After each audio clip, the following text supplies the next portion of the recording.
Your entryway sets the tone for your entire home. If it's cluttered, it can instantly make your whole home feel stressful when you walk through your front door. But no matter how big or tiny your entryway is, here are some simple things you can do to make it feel welcoming and manageable. First up, the essentials. 6 things that every entryway needs. You need a place to be able to sit and put your shoes on and off. You also need a place to store your coats, whether it's a closet or a wall rack. Shoe storage, whether they go into a bench or a cupboard or just on a boot tray. Accessory storage, whether it's bags, umbrellas, bug spray, sunblock, pet leashes. A drop zone, because more often than not, when you get home, your hands are full and you just need to put things down instantly. And then a small garbage can, either from food wrappers for eating on the go or junk mail from your mailbox. Having a garbage can is a really easy way to cut down on clutter as it enters your home. If you have a tiny entryway, here are some space-saving hacks for you. At our last home, we had the smallest entryway space ever. It may have been 3 by 3. It was so small. You walked in, it opened up into the living room, and there was a closet right in front of you. But because the stairs to the basement were going underneath that closet, the bottom 2 feet, 2.5 feet, was unusable. It was just a big cube box. So we only had from waist up to store anything in. And when you're a family of 5, you need some more storage space than that. So if you have a tiny space just like that, here are some things that we did that can help you as well. Think vertical. Use wall hooks as much as you can. They're really great for behind doors. We built one for our kids' coats and their backpacks. You can use over the door hooks. We used one for umbrellas and bags. You can also do an over the door shoe organizer. That's great for holding mittens and gloves, sunblock, and pet leashes. You can also put hooks behind your coats in your coat closet. We also did that for extra bags, extra umbrellas, other small things that we weren't needing right then and there in that particular season. And then any furniture that you do use, make sure it's pulling double duty. So like a flat surface that also doubles as shoe storage, or for bins and baskets to hold smaller items, a bench that you can sit on to put your shoes on, but also has storage inside of it for out of season items. When your items pull double duty, you are making your storage work smarter, not harder. You're able to make that small space function so much better. So let's talk about furniture and storage solutions. I love storage benches. At our old home, at one point, we had a small storage bench, and when the kids were little, it easily fit all of their snow pants and their boots in the off season. And now in our current home, we have a much bigger bench that holds the boots and the snow pants as well. So just thinking, instead of just getting a bench or a chair, thinking of, okay, what can this do as well as be a place for me to sit? How can I store other things here as well and take advantage of the space? I also encourage everyone to think outside of the box when it comes to storage. We wanted a lawn bench at our old home, so at least 2 of us could sit on it, but we wanted storage in it as well, but we couldn't find anything that we liked that was the right style and size for our small space. We knew we were going to be encroaching into the living room space, so we wanted to make sure it could also be comfortable enough to double as extra seating when we entertained.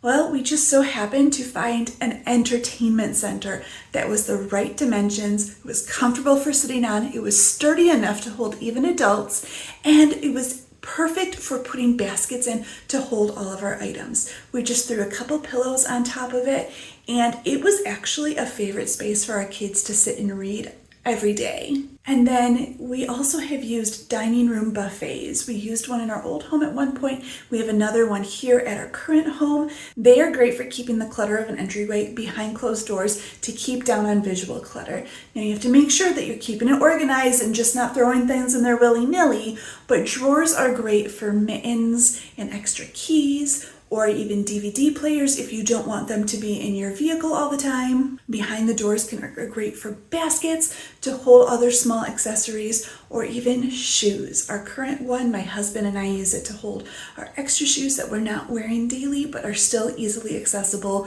for when we do want them. Getting cube storage organizers are also a great way to maximize storage in a small space. They're great because they have a nice flat top for being a drop zone. And then the cubbies, you can throw bins and baskets in there to hold items as well. One of my clients needed more organization for their items in their back entryway, which is the entryway they use regularly. So they got a 2x3 organizer. Each member has their own bin in there for their daily items for the season. And then when the seasons are changing, they just remove that bin, take it to their front entryway closet, which is where their guests come in. And in that closet, they each have another bin with their off-season items. So they just remove that bin, put the old bin inside, and take the new season items to their back door, put it in the cubby, and they are good to go. Super easy.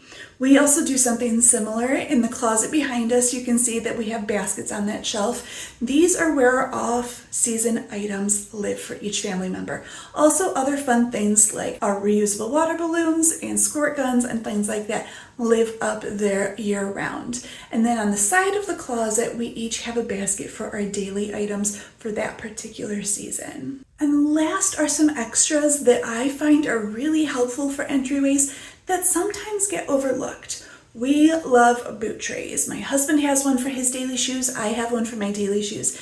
And then my boys, they have ones on, it's actually a small entertainment center, but it's just a little shelf unit that each shelf holds a boot tray and their shoes just go right on that. We also keep a couple extras underneath our storage bench, so when guests come over, they have a place to keep their shoes without getting our floor extra wet or muddy. Having a space for your keys is so important. I am one of those people who tend to lose their keys easily.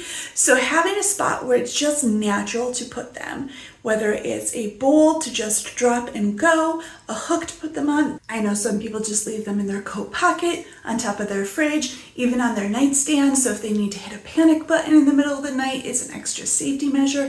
Whatever you decide, just make sure that is where you put them every single time so you always know where to find them. You also need a designated spot for mail. I know a lot of people keep their mail in the entryway.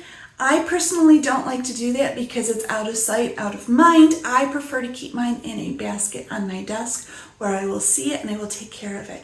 But if that is something you like to do and just have it right there in the entryway, I've seen many people who have loved using like wall racks or baskets for that. And just like with any organizing tip, make it work for you. We love having a mirror by our front door as well. That way we can make sure our hair looks good, there's nothing in our teeth, anything like that before we head out the door. And I really loved it for our last home as well because we hung that on the wall behind our entryway door. It just bounced light back into our room and made the space feel bigger. If you have pets, making sure you have a spot for your pet stuff as well. If they have a raincoat or leash, collar, anything like that. We actually installed a small wall rack on the side of our closet for our dog's leash, and now that we no longer have him, that doubles as extra storage for other things that we need on occasion. If you have kids and they love playing with balls, or if they have sports items, keeping an area specifically designated for that as well is really important. We have a basket with balls in our mudroom because no matter how hard we tried, they never make it into the garage. So if you can't beat them, join them. So we now have a basket in our mudroom that we just tuck on the other side of our bench so I don't have to see it all the time.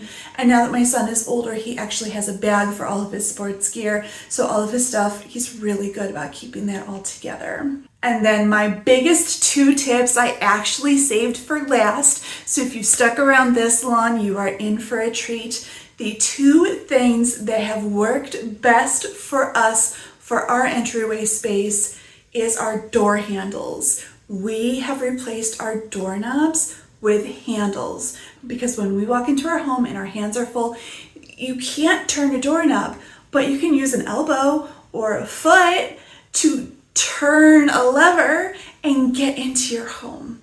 That has been such a game changer for us. And the last one, when we were redoing our mudroom space, our electrician was the one who suggested this.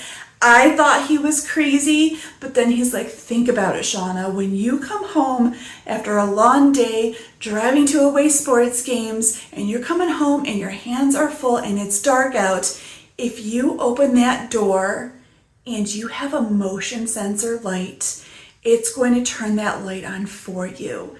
You won't be tripping on any mess on the floor. You'll be able to see where you're going, where to put your items down. He's like, promise me, this is going to be so good for you. And I didn't even need another second to think about it. I'm like, make it happen.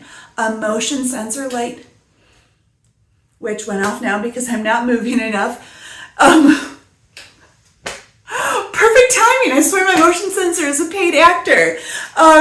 Has been so good for us. We absolutely love it. And a question I get often is, because we have a glass door between our mudroom and kitchen, does it pick up our motion as we walk through? And it doesn't. So anytime we open up the door from our kitchen into the mudroom or the outside in, it turns on for us, and then it will actually turn itself off after a couple of minutes as well, which is good, especially if you have people in your family who tend to forget to turn lights off. So your entryway does not have to be fancy. It just has to work for your family. I hope some of these tips and tricks will really help you with your space, no matter how big or small it is. Let me know in the comments which of these tips was your favorite, or if you have other things that have worked for you, please drop them down below because I'm always interested in learning new tips and tricks as well. Thank you so much for watching. I'll talk to you soon. Bye.